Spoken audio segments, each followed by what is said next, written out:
Okay, let's dive right in. We are breaking down the absolute foundation for almost any serious cloud application: block storage. When you're running databases, virtual machines, or any workload that needs high performance, the block storage you pick on AWS or Azure, well, it can make or break everything: your app's performance and even your budget. So here's how we're going to tackle this. We'll start with the basics, just to make sure we're all on the same page. Then we'll get right into a head-to-head comparison of performance, flexibility, and some of the really unique features. And of course, we'll wrap it all up with a final verdict to help you figure out the strengths of each service and which one might be the right call for you. First up, what in the world are we even talking about when we say block storage? I get it. It's not the most glamorous part of cloud computing, but honestly, it's the unsung hero that makes all the applications we use every single day actually work. The easiest way to think about it is like a virtual hard drive for your cloud server. See, unlike other storage that thinks in files and folders, block storage deals with these raw blocks of data. This setup allows for incredibly fast, low-latency access, which is exactly what things like virtual machines and databases crave. It's the secret sauce that makes your apps feel snappy and responsive. And that brings us to our two big contenders: Amazon's Elastic Block Store, you'll hear it called EBS, and Azure's managed disks. They're the go-to solutions on their platforms, and yeah, they serve the same core purpose. But believe me, the devil is absolutely in the details. All right, basics are covered. Let's get to the main event, the raw performance showdown. We're going to look at the key metrics that really defined speed and power in the storage world: IOPS, throughput, and latency. Okay, so this is where it gets really interesting, even just looking at the mainstream performance tiers. AWS's GP3 is a fantastic, solid choice for most things. But look at Azure's Premium SSD v2. It pulls way ahead with much higher max IOPS and throughput. But the real game changer here is that yes, under dynamic scaling, Azure lets you literally adjust performance on the fly. That's a huge deal. So that's the everyday stuff. But what happens when you need to bring out the big guns? What if you're running a massive, mission-critical database where every single microsecond and every operation counts? Well, AWS steps up to the plate with its IO2 Block Express, delivering a staggering 256,000 input/output operations per second on a single volume. We're talking serious firepower here, built for the most demanding workloads imaginable. But just when you think that's a lot, Azure pushes that ceiling even higher. Its Ultra Disk can hit an absolutely mind-boggling 400,000 IOPS. It just shows you how fierce the competition is at the very, very top end of storage performance.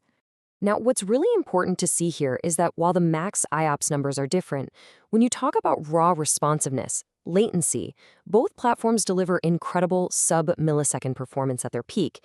So for those applications where any delay is a disaster, both AWS and Azure have a very powerful answer. Performance is awesome, but how easy is this stuff to actually manage and scale when your needs change?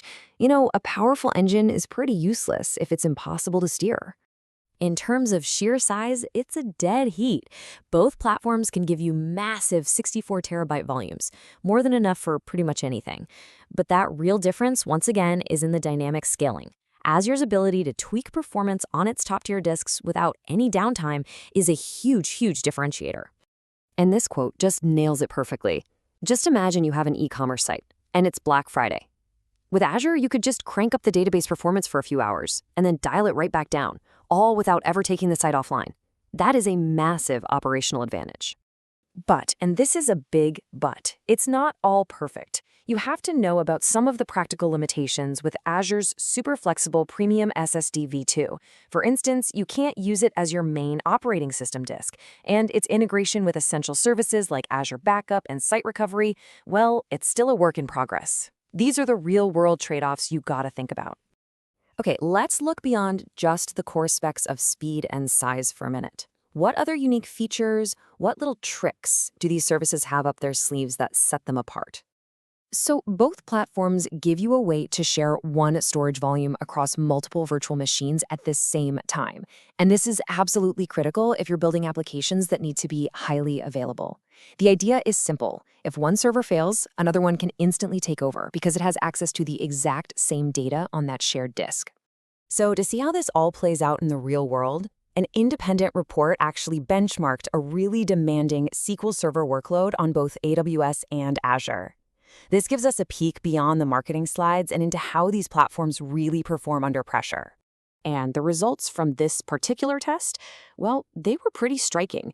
The AWS setup delivered over double the performance, measured in new orders per minute, at a 24% lower total monthly cost for the specific configuration they tested. This really highlights that it's not just the storage.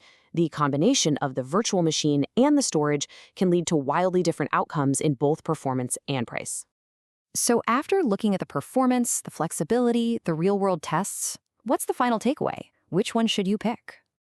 At the end of the day, the best choice isn't about which one is better. It's about which one is better for you and your specific situation. AWS EBS really tends to shine when your top priority is just raw performance and you want deep integration with that mature, automation-friendly Lego brick ecosystem. But Azure Managed Disks are a super compelling choice if you're a Microsoft-centric shop, if you need strong hybrid cloud features, or if your application can really take advantage of that dynamic on-the-fly performance scaling. And that kind of leaves us with a final thought to chew on. As the raw speed and power of these storage services get more and more similar, and trust me, they will, is the deciding factor going to become which ecosystem just works better for you? Or will it all just boil down to who's offering the better price on any given day? That's really the strategic question for the future.